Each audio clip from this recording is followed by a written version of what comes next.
Welcome to No Boxes, Just Verses, the podcast where we go beyond the bios, beyond the titles, and we explore the lessons that have shaped today's most inspiring voices and leaders, all through the songs that have moved them. Each week, we build a playlist of a leader's life: 5 songs, 5 lessons, and 1 unforgettable conversation. Let's put the pedal to the metal, let the top lean back. I don't know where we're going, I don't know what we're running to. I'm checking for you, how you feel about that. I think it's time we rendezvous. I'm your host, Shannon Nash, and today I am so pleased to welcome our guest, someone who has shaped the way we think about governance, leadership, and opportunity, the David Chun. David, welcome to No Boxes, Just Verses. Thanks, Shannon. Appreciate the opportunity to be here. We have a lot of commonalities, both from our past and today, so we'll get into that. But first, our listeners know I like to read our guest bios just to level set before we get into what I call the fun stuff. So David Chun is the founder and CEO of Equilar, a leading provider of executive intelligence solutions. He's recognized as one of NACD's 100 most influential players in corporate governance. He has also received the Disruptor Award from the 2020 Women on Boards and the Outstanding 50 Asian Americans in Business honor. David is a frequent speaker on governance forums at places like NASDAQ, New York Stock Exchange, Deloitte, KPMG, NACD, Stanford, and on and on and on.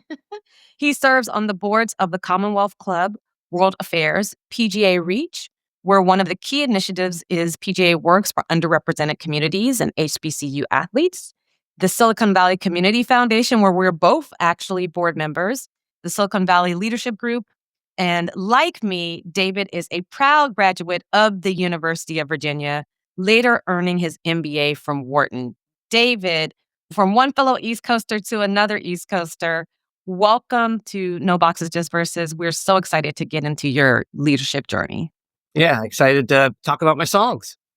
Let's do it. So let's start out where I always like to start out with, where are you from? I've already previewed that you're from the East Coast. And so what's a young David growing up in Jersey, and just what were your influences? Because the song that you pick is Born to Run by Bruce Springsteen. Yeah, thanks again, Shannon. We're an immigrant family. So we came to New Jersey in 1968. And keep in mind, we're leaving Korea about 10, 15 years after the Korean War. Korea at the time was one of the poorest countries in the world at the time. And anyone who could get out of Korea would find out ways to figure out a way to get out. And thankfully for us, our stories, my dad was able to get an MBA at Fairleigh Dickinson University. There's a much more involved story around that.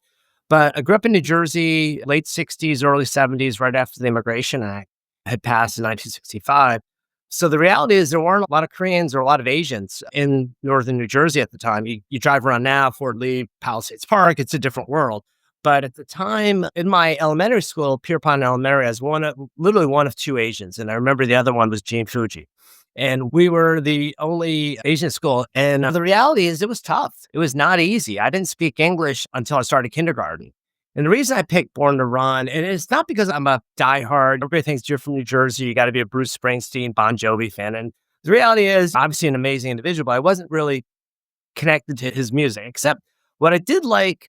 Born to Run is probably his signature song. And the reason I picked that, to be honest with you, Shannon, it's hard to pick 5 songs. And for me, it was, is we're perfectionists. Okay, what is the perfect song?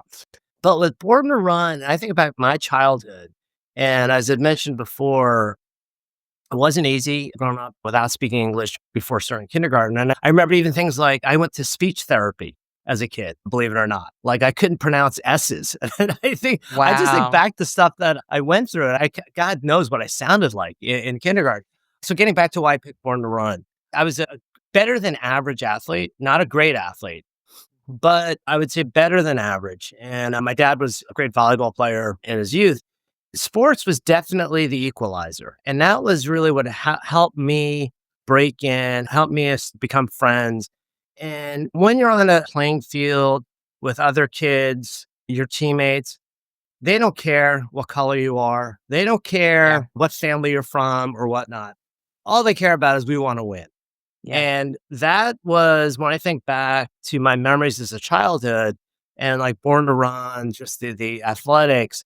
And so I am a huge proponent of youth sports, anything athletic. And we mentioned about PGA Reach, how we work with HBCUs as one of our key initiatives, but there's PGA Junior League. There's hope that we're working with the military. So sports it's a unifier. That to me is was such an important part of my formative youth. And I think about there was plenty of unpleasant memories of just getting beaten up and picked on and Right. whatnot. But there were also plenty of positive memories where, hey, you win a game together, and then after, that high coming off the field. So that helped a lot. And whatever we can do to get more kids playing, more people spending time together. You and I, Shannon, talked about golf and spending time with people on a golf course. And it's just such a Yeah. great way to get to know people. Really is such an equalizer. I do remember, so I grew up in Annandale, Virginia, so right outside of DC, which now if you go to Annandale, there's a huge Korean population. But back in the 70s, I can name on one hand the folks that were Korean. First of all, just Asian, not even just Korean. Like I could probably name on one hand the folks that went to elementary school and middle school and high school with me. It was just not a lot, like at all. And I do remember that those kids, I was also an outsider as well. There weren't a lot of Black people there either. But we all were, to your point, we all played sports. I played soccer and then I wound up being a cheerleader. And we were all together. Shout out to Jeannie Koo, who was on my cheerleading squad. We were like the only ones. But it was that connection that really helped us fit in, but also helped us find our own little sense of community in a place that wasn't necessarily used to us being in the community. Yeah. And building that self confidence. We're having that affirmation, like just the community, the friendships. Yeah, it played a huge part. And to the extent that we can get more, like I said, whatever we can do to get more people involved and on teams is all the better. We'll get to that because that winds up becoming a big part of your give back and your outreach later on in life. But I see where it starts early on. And so take me to this next phase of life. You wind up leaving New Jersey, going to the University of Virginia, which is the South. I know people say, oh, Virginia. No, look, it's below the Mason-Dixon line, especially when you went. Actually, you and I overlap by 1 year. I don't even know if you knew that part. We overlap by a year. But you were in the comp school. I was in the engineering school, and the engineering Oh, school people, they didn't right. allow people out. So that's why we never That's crossed out. true. We would never see each other, but we were in the same place, same time. How do you pick that though? Like coming from Jersey, how do you pick coming down to UVA? And the song that you picked for this next stage of your young adulthood that takes you through college and kind of your first jobs is "What Have I Done to Deserve This" by the Pet Shop Boys. Yeah, yeah. Why did I pick UVA? It was one of the top schools I got into, I was accepted into. And as we all know, it's a beautiful campus, stunning. Happened to come down and visit. It was March, April, spring of my senior year. The other thing is, I didn't know what I wanted to study. And at UVA and a lot of schools, people go in expecting to be an engineer and then they quickly switch out. Yep. I'm the only person who was crazy enough to go the other direction because I didn't know, I know who in their right mind did that, but I didn't know Right. what I wanted to say. So the thing that really attracted me about UVA was that there was just a lot of flexibility. If I wanted to eventually go study business or engineering or liberal arts, there's just a lot of that there. But as you pointed out, Richmond back in the day, that was the capital of Yeah. the Confederacy. Right. And it was, without doubt, it was culture shock. I'm sure even coming Yeah. from Northern Virginia down to Yeah. Charlottesville, it was like, whoa, this is a very different experience, especially once you get outside of Charlottesville, right? You go 5 minutes outside of Charlottesville, and it's like, wow, this is a different country. So that was honestly not fun, but it was very valuable for me longer term, understanding like, okay, this is a big country and there's a lot of diverse viewpoints on things. But yeah, looking back on it, had a positive experience. Obviously, it helped set up me professionally, personally. But yeah, no, it was definitely a big change. I just want to veer really quick before we get back to the song because I've got a fourth year down at UVA. And so, what advice do you have, because it's not coming from mom, for somebody who, again, didn't necessarily find their tribe right away? It was culture shock. But now looking back at how many years later and how you have done in your professional career, how you fondly look back at the things that happened at UVA, how that helped you actually. Yeah, I mean, it's like I said, the engineering school was a great school, prepared me well. The reality is, top employers. They have a small set of schools they recruit from. So the great thing that UVA does make it onto the short list of a number of organizations. So yeah, I mean, cast a wide net. You have the luxury or benefit of being able to meet with a wide range of employers. So there's a tremendous amount of resources there.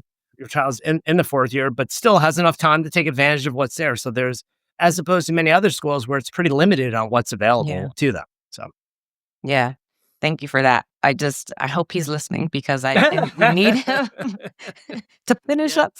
But let's go back to this time of your life. Look, I know you were super busy. The East School folks never really got out on campus. It was like you guys lived in the East School. But you are listening to the Pet Shop Boys. But I happen to know that you may be their number one fan.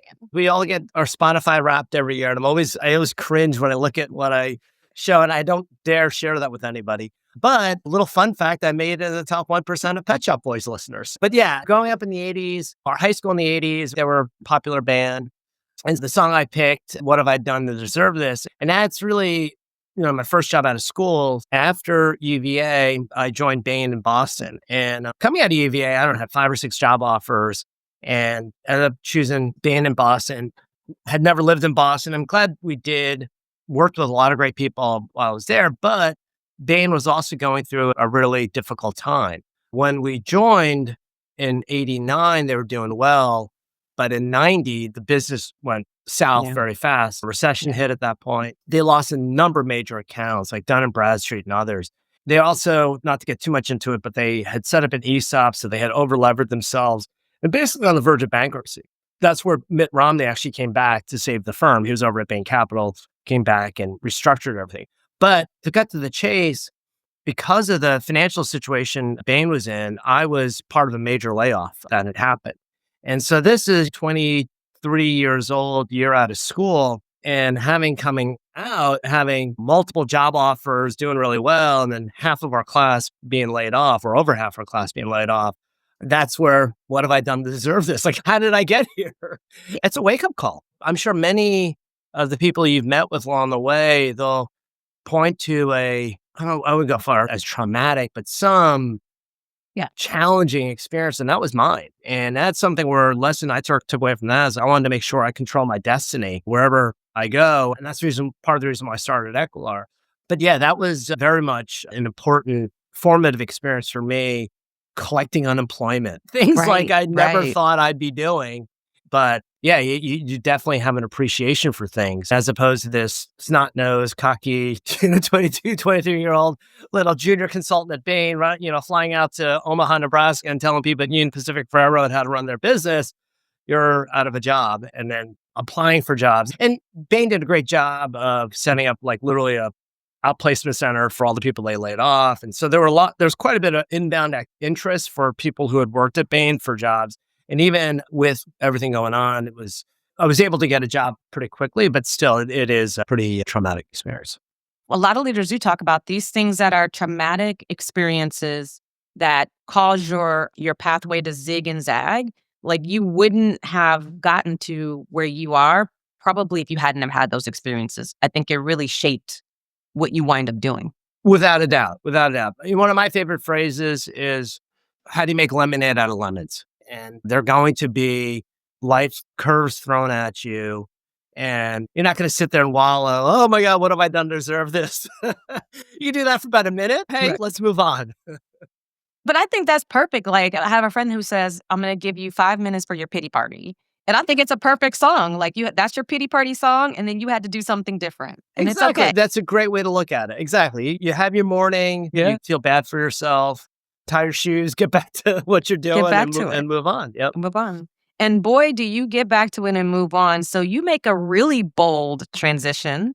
At this point, you leave the East Coast, and a very fortuitous leaving when looking back in retrospect. But in 1997, who knew that this was going to be so fortuitous? But you come to, of all places, Silicon Valley. At Silicon Valley in 1997, which was like I could see people today were like, oh, of course he went to Silicon Valley. You need to understand that was a different Silicon Valley in 1997. You were really taking a chance and a risk. But go West, Pet Shop Boys again, because you're their number one fan. Tell us why you made that move, how you picked Silicon Valley, and just what it was like in those early years for you.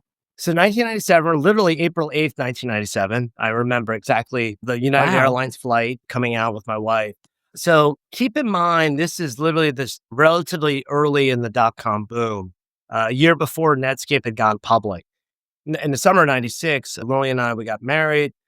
Literally right after I got married, I came out, spent 2 weeks working on a deal here in Silicon Valley. At the time, I was in investment banking for DLJ, Donaldson, Lufkin, and Jenrette. And we had an office in San Francisco, but they wanted to open an office on Sand Hill Road, so right in the heart of Silicon Valley. And DLJ was smart about this, is that they wanted to make sure that they preserve the culture of DLJ and populate it with people from the mothership to have a consistent culture across the firm. They had asked me to move out and help get the office started. At the time, my wife and I were bridge and tunnel. We grew up in the New York area. I grew up in New Jersey. She grew up in Queens. The furthest west we ever thought we would go would be New Jersey. Never. And at the time, California, other earthquakes. I never thought we were going to ever move to California. And so the quote unquote deal we worked out was happy to go for a year. Let's help get the office started. If it doesn't work out, you promise to move me back. And like, sure, just go for a year and go. So I was fortunate enough to move out with Safra Katz. And Safra, Wow. for those who don't know who she is, she's the CEO of Oracle. So we moved out to help get the office started here in Silicon Valley. And there were other folks that were San Francisco that were moving to come down. But once we were out here, we're like, why were we fighting Yeah. this? Exactly. And the tide was certainly rising. And it was just such an Yeah. exciting time for the first couple of years with all these companies getting funded, new business models getting started. The reality is, as we all know, a lot of the technology wasn't there to support the businesses. But that being said, it was just an exciting time to be a part of all that. And what was supposed to only be 1 year has quickly turned into 28. So Yeah. very glad we made the move. And it all also prepared me to eventually start Equilar. I don't think Equilar would have had the same success, honestly, if I had done this on the East Coast. And I think doing it on the West Coast, having access to talent and networks out here that help get off the ground. So yeah, go West. When I hear the Pet Shop Boys, it reminds me of 1997. I'm so glad you shared that one because there's a couple of songs about California. There's the California Love one by Tupac. There's a bunch of them. But now I'm going to add this to like my little West Coast playlist. I'm glad you brought that one up. And you were so right. Those times, especially the late 90s, that's when I was practicing law with Cooley and coming out here. And we're just working on all these deals. And it was exciting and an electric time. And quite frankly, that was when we almost decided to maybe move out here. And we wound up not moving out here. We actually wound up moving to LA. But eventually we make it here. But one of the things I just remembered was that it seemed to me then it was so many people and just electric, and it was easier to, I guess I would call it, break in and meet people. Much later, when I moved here for good in 2014, I will tell you, David, I feel like it was a lot harder. I don't know if that's because I was older or what, but when I compare the two times, the late 90s and like the early 2010s or teens or whatever, it was much harder later than it was to me then. That's a really good point because coming out when we did, it was easier to break in because there's so many more transplants and Yeah. they were all looking for community. We started a family. Isabel was born in 98. So then we started to meet other young couples. So I think timing wise, it was, a couple of different factors, but that brings up a really good point. Yeah. And so when we finally moved here, I was like, wow, this is so hard to break in. Whereas in the late 90s, when we were toying on living here, and again, we had just had a kid and all the things, it just seemed like I met people everywhere and everybody was inviting me to everything type of stuff. So, but you actually stay and build a whole life, even though I agree with you. When I first moved to California, Bill and I were like 1 year, and then we're out. Famous last word, because now we all have California kids. All of our Yep. kids are California kids. You're doing well. You're meeting a lot of people. You're raising your family here. And when does Equilar come into play? I think it's fairly early on, like in early 2000s, that kind of comes into play for you. Yeah, spring of 2000. And so, I'm out here in 97. Great thing about tech banking, you're working with a lot of startups. You're meeting a lot of interesting people. And you can't help but think, hey, maybe I should do something my own startup. So yeah, 99, really starting to think about it, talking to people, planning. And then in 2000, I pulled the trigger and started Equilar. So literally left, we were incorporated in March of 2000. So if you look at the NASDAQ stock chart, that's pretty much upticked it perfectly. Then the correction occurred. Yeah. So it was a rough first couple of years were pretty rough just because of the environment that we were in. But yeah, somehow we pulled the rabbit out of the hat. We survived and have done well. It was just an exciting time. And as I mentioned, we had our first child. And one thing that if you're starting your own company, each year that goes by gets harder and for different reasons, right? The family's growing, other financial obligations and whatnot. And I was fortunate enough while at DLJ to have some savings put away. I said, okay, hey, give this a shot. And if it doesn't work, should be able to go back to what I was doing before. As we all know, the market crashed. I couldn't go back. So those jobs disappeared. DLJ got bought by Credit Suisse. It was without a doubt a double whammy, if not more, of the dot-com bubble bursting, then tragic events of 9/11 the following year. Yeah. And so Yeah. there was just a bunch of things that were thrown at us, but somehow we, like I said, were able to find an interesting niche to pursue and build a business coming out of that. Couple things there. By the time this happens to you in 2000, you've already had, if you will, like a disappointing event. You had been laid off, and et cetera. So this wasn't like the first time something had happened for you. So I think that for a lot of people listening, you have to understand that. I think great leaders start to understand that they're going to have ups and downs, and they're able to just power through that. So I think you were already in a place where you were like, I'm going to power through this because I don't have any other choice. So there's that part. And the song that you pick also, I think, is just so prescient. It's I Will Survive by Gloria Gaynor. And so again, I could see that just going through your head over and over again. I'm going to survive this. I'm going to survive this, which you obviously do. But what a perfect song to pick. Arguably, the 2000, 2001, 2002 was much more challenging than what even happened the first time with, getting laid off, just because it was over a much longer time frame and more things thrown at me and whatnot. I will survive. We will grit through this. And I was just trying to check my Audible here. So I'm listening to a great book right now, Okay. The Comfort Crisis. I don't know if you've heard about it, but just talking about how the more you challenge yourself, both physically, mentally, or whatnot, that's where growth comes from, right? And one thing that we learned through the process is just, okay, you've got an end game you're trying to get to, you've got a limited set of resources to execute, and you get hyper focused. And every non-essential thing, quickly cut it out, and you try to execute as flawlessly as possible. And Shannon, you and I have been in the Valley for a while. I've seen so many companies who've raised ungodly sums, and candidly, Yeah. they're undisciplined.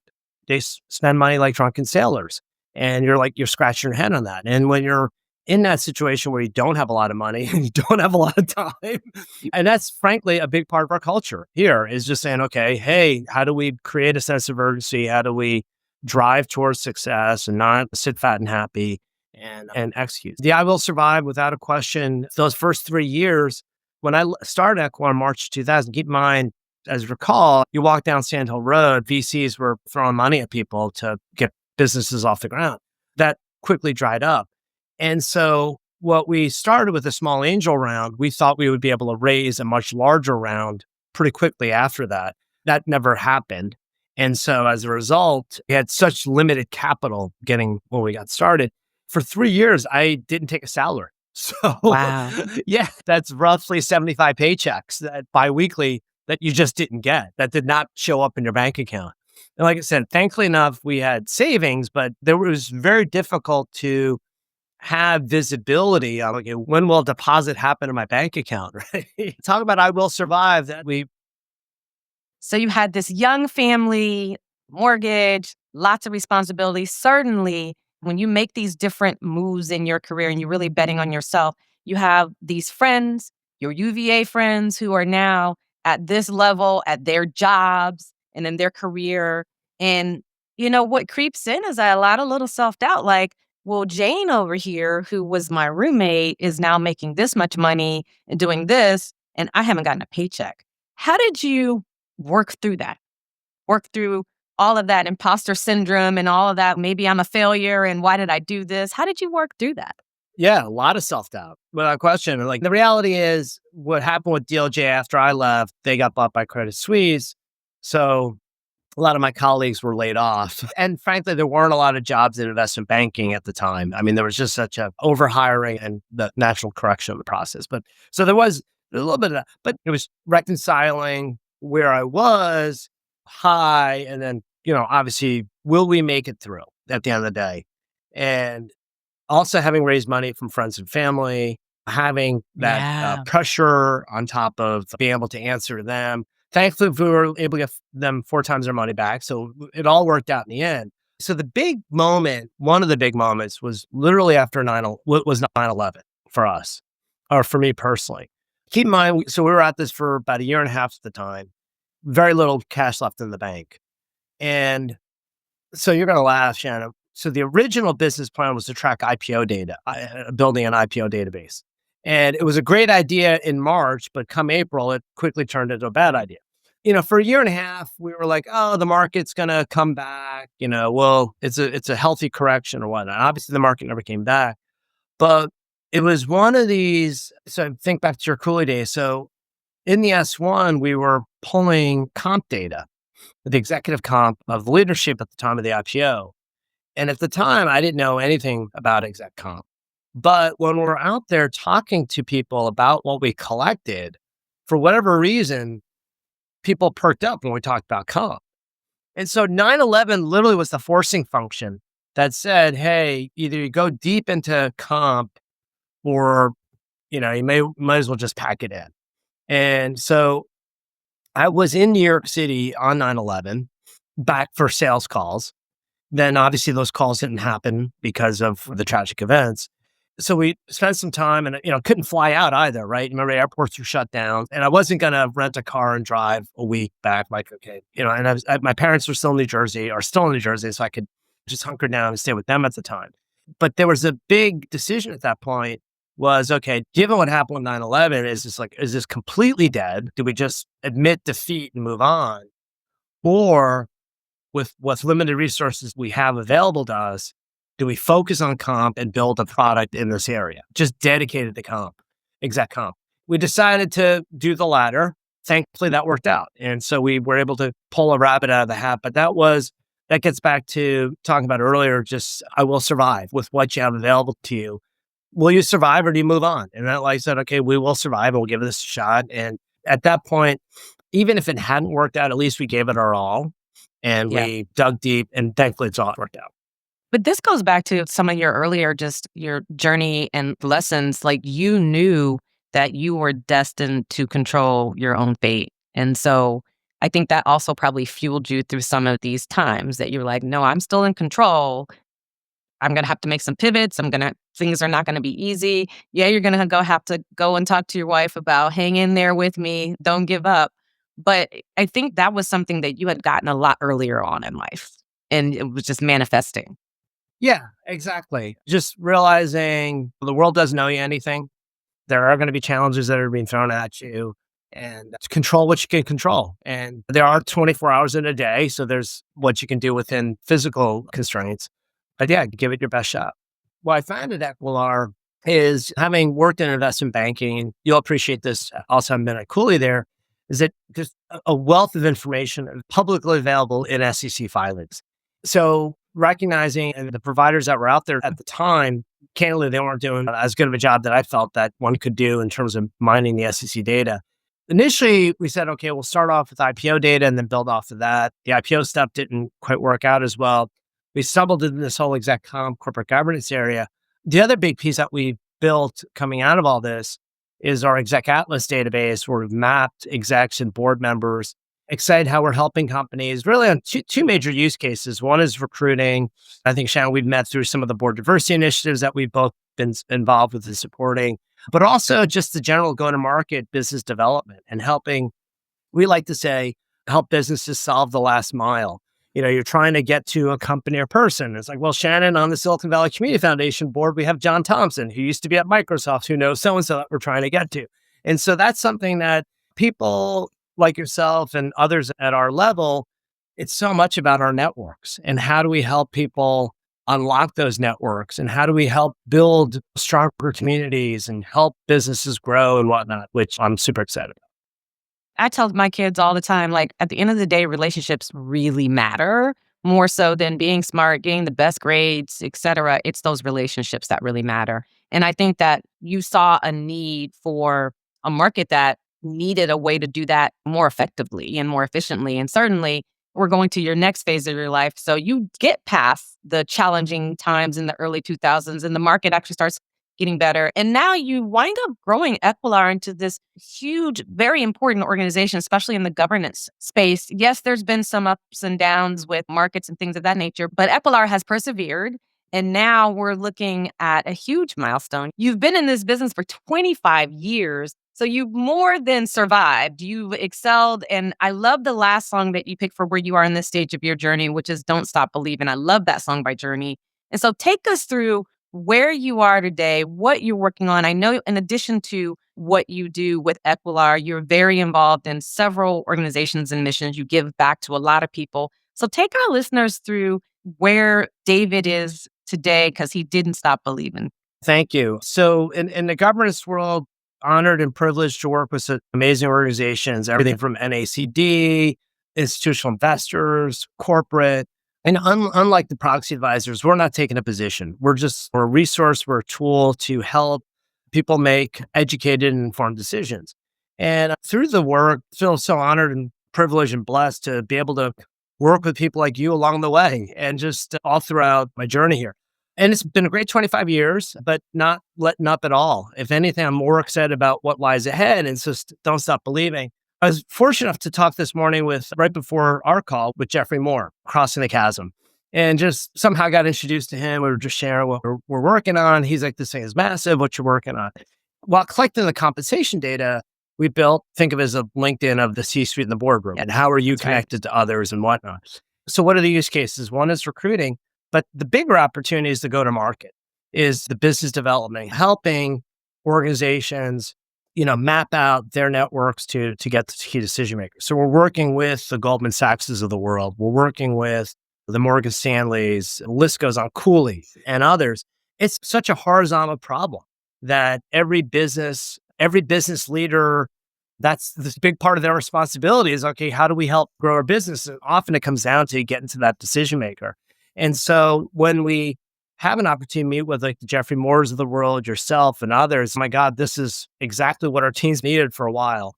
Honestly, the challenge we have right now, not enough people know what we have available to us. So that's the problem we're trying to solve is how do we get more people to recognize like we have this elegant solution that many businesses could benefit from. I love that you wrapped it up with that, especially with the stage we are in life now with AI and how do you get this at scale. This is one of the things that Equilar solves. It helps you be able to do it so much faster, so much more efficiently, so much more accurately. We will obviously have links and stuff in the show notes, but we always ask our guests, how can we support you? And I think you've already said you can support by helping to get the word out about all the amazing things you can do with Equilar. Yes, thank you. Thank you. Exactly. And like I said, if anyone who happened to be listening, happy to share with them a profile of our database just to give people a sense of the networks they have available to them. And we've got exciting stuff that we're doing with Salesforce and Snowflake and others. And so we're able to take our data and integrate this into existing solutions. David, from the little kid in New Jersey who had to work on, speech therapy to the CEO of Equilar, a career that was super successful especially in Silicon Valley, to all of the things that you give back to a life well lived with a playlist to match and Pet Shop Boys' #1 fan to boot. Thank you. No, I've got more off of that list. I know you do.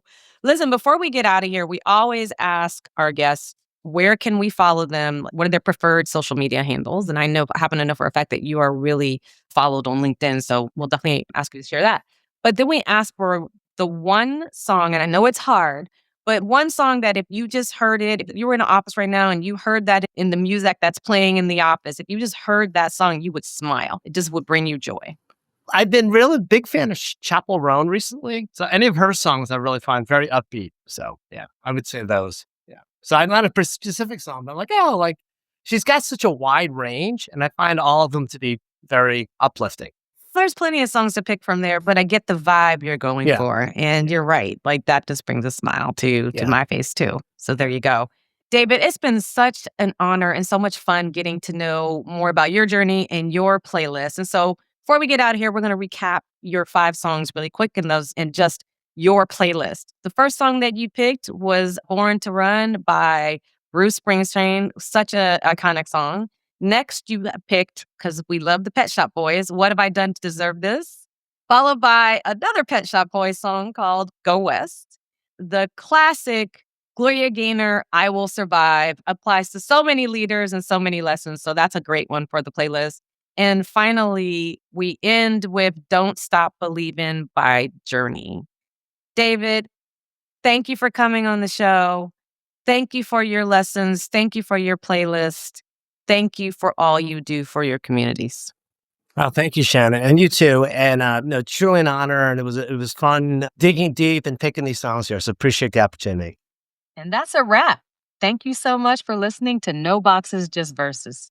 And if this episode moved y'all, please share it, rate us, follow the show on your favorite platform, and we can keep building our leadership playlists together.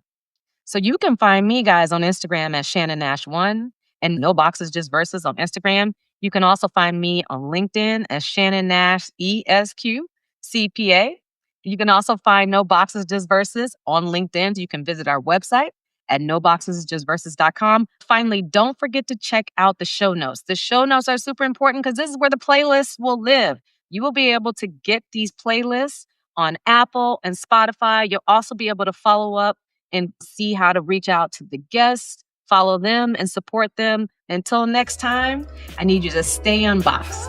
You come for the stories, but you stay for the playlists. I'm Shannon Nash, and I'm out.